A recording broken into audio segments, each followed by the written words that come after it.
Sous la nef du Grand Palais, la citadelle de Besançon, en plan relief. Fortifiée par Vauban après avoir été prise aux Espagnols, elle constitue pour Louis XIV un des nombreux verrous de la frontière du royaume.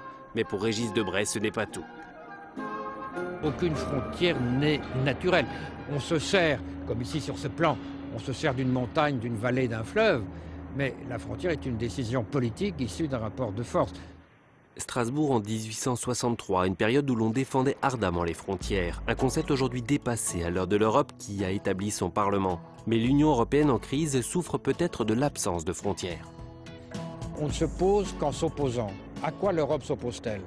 Si elle ne s'oppose à rien, si elle n'a pas une altérité en face d'elle, eh bien, elle devient amorphe, elle se dilue et elle se déconstruit. Pour se construire, il faut donc un vis-à-vis et un accord parfois très long à trouver. Si vous allez au Proche-Orient, qu'est-ce que vous verrez entre Israël et la Palestine? Qu'il y a des gens qui réclament une frontière, et que c'est parce qu'il n'y a pas de frontière qu'il y a la guerre. Alors Régis Debray, qu'est-ce qu'une bonne frontière? C'est celle qui se voit, qui a été négociée mutuellement, et qui permet l'aller et le retour. Votre prochain